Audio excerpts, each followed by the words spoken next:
मैं आपको समझाने की कोशिश करता हूँ कि क्यों ये हादसा हुआ, ये क्या रीजन रहे होंगे और वहां पे उस पर्टिकुलर जगह पे या इस वाले राजमार्ग पे ज्यादातर एक्सीडेंट्स क्यों होते हैं। टेम्पो हादसे में मरने वालों की संख्या बढ़ चुकी है। 14 यात्रियों की अब तक जान जाने की खबर है। टेम्पो ट्रैवलर में 23 यात्री सवार थे।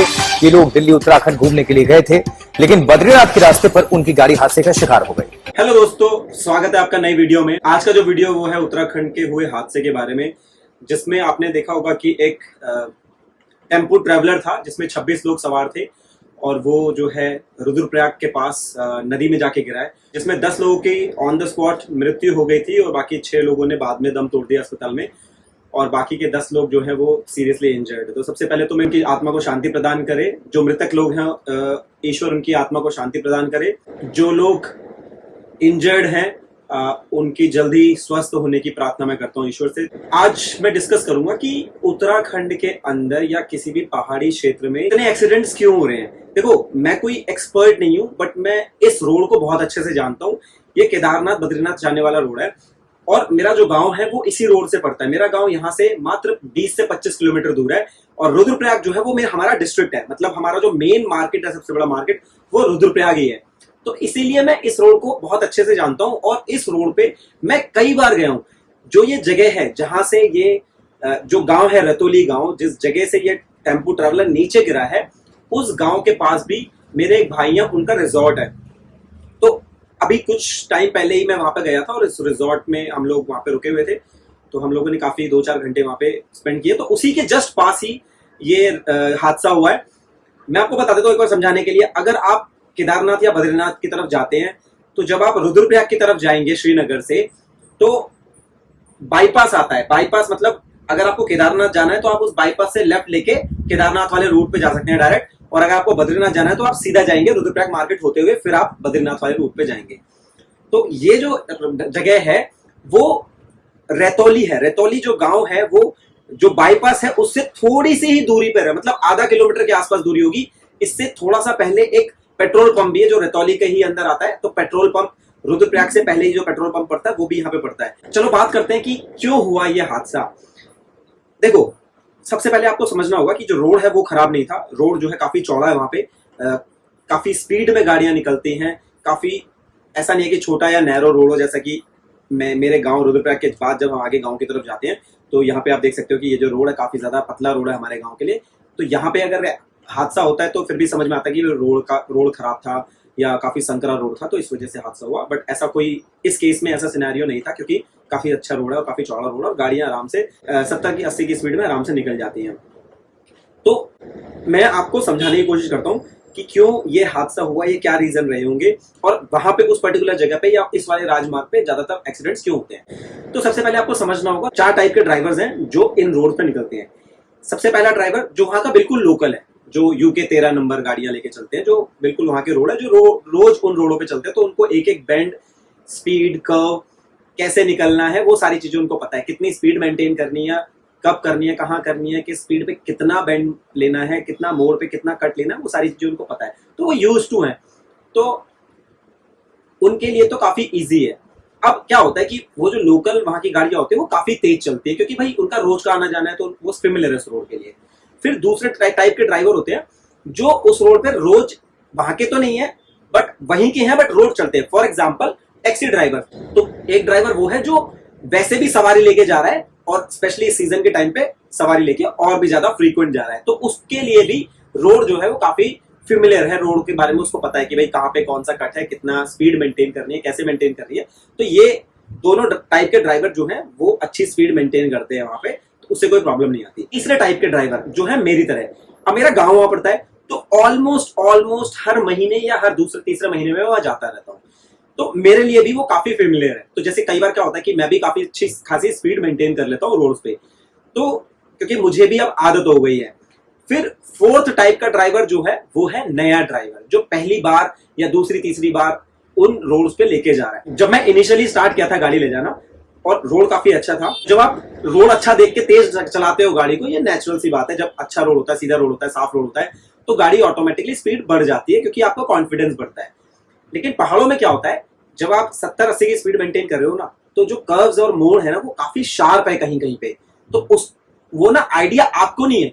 तो क्या होता है, कई बार आप कर्व्स पे टर्न लेने के बदले आप या तो सीधा नीचे खाई में चले जाते हैं या फिर आप किसी और व्हीकल के साथ भिड़ जाते हैं। मैंने काफी ज्यादा देखा है, मेरा एक्सपीरियंस भी है, जब हम लोग ड्राइविंग कर रहे होते हैं तो बहुत सारे ऐसे नंबर जो उत्तराखंड के नंबर नहीं है, दिल्ली एनसीआर या और स्टेट्स के नंबर हैं, जो कि गलत ड्राइविंग करते हैं। गलत ड्राइविंग इन द सेंस लेन में ड्राइविंग नहीं करते हैं।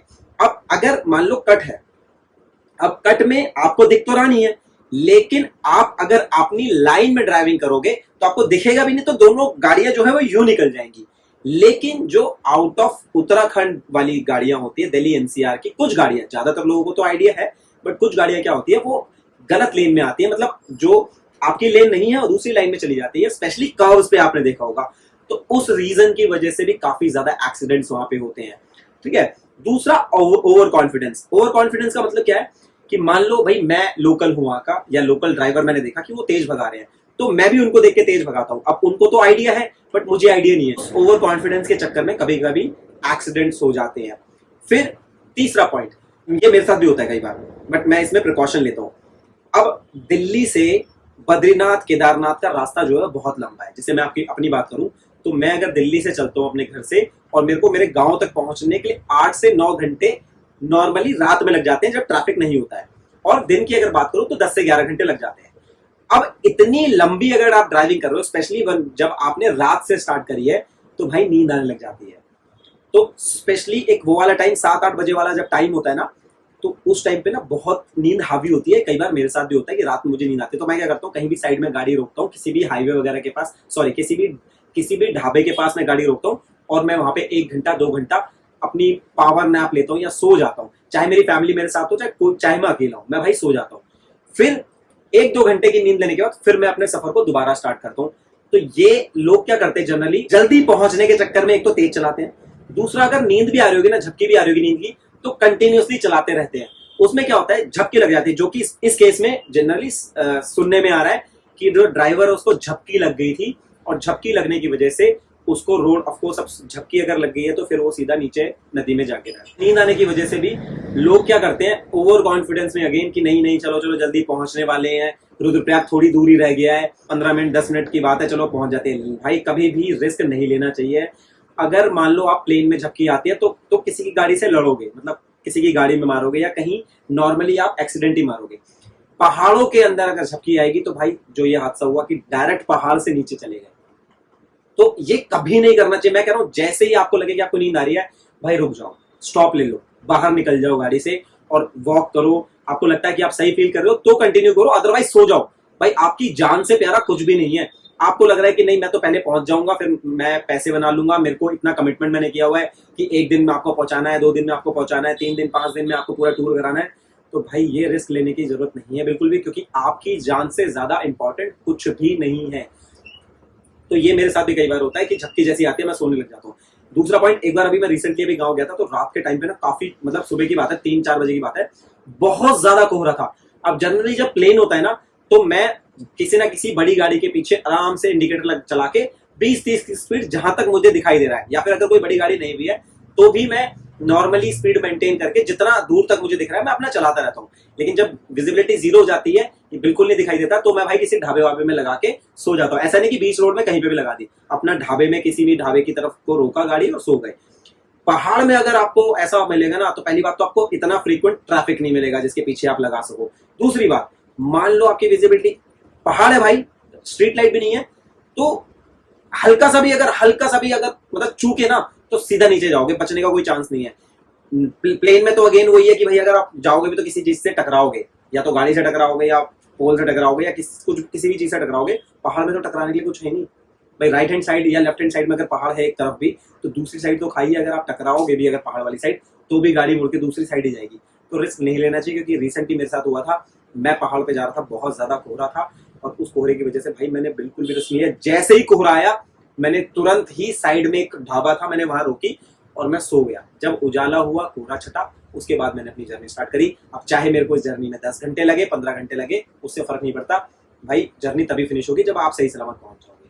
तो होपफुली आपको समझ में आ गया होगा। स्पेशली उन ड्राइवर्स के साथ ये बड़ी प्रॉब्लम रहती है जो पहली बार जा रहे हैं और ओवर कॉन्फिडेंस में। तो मैं तो बहुत अच्छा ड्राइवर हूँ भाई। रोड जो है ना, स्पेशली पहाड़, वो किसी के सगे नहीं है। आप अगर रूल्स को फॉलो करोगे तो आप सही हो। अगर आप रूल्स को फॉलो नहीं करोगे तो वहाँ पे अंजाम बहुत खतरनाक हो सकता है। आप सभी से मेरी रिक्वेस्ट है कि इस वीडियो को ज़्यादा से ज़्यादा शेयर करिए, स्पेशली उन लोगों के साथ शेयर करिए जो फ्रीक्वेंटली ट्रैवल करते हैं या नए ड्राइवर हैं और वो प्लान कर रहे हैं जाने का। और सेंसिटिव टॉपिक है तो मैं लाइक वगैरह करने को तो नहीं बोलूँगा, लेकिन कमेंट करके जरूर बताना आपके साथ ऐसा कुछ हुआ हो या आपके साथ कोई ऐसा एक्सपीरियंस कि सामने से कोई गाड़ी आ गई हो और वो ठुक गई हो या वो लाइन में नहीं चला रहा हो। और भाई शेयर जरूर कर देना, क्योंकि अवेयरनेस फैलाना बहुत इंपॉर्टेंट है। इस चैनल पे मैं अवेयरनेस ही फैलाना चाहता हूँ, इस चैनल पे अपने थॉट्स में बताना चाहता हूँ। अगर कोई गलती हुई हो तो उसे माफ़ कर देना, क्योंकि ये जस्ट सिर्फ मेरे थॉट्स हैं और आपको अगर कोई थॉट्स है तो वो भी आप शेयर कर सकते हो कमेंट में। Thank you very much, bye bye, जय हिंद, जय भारत।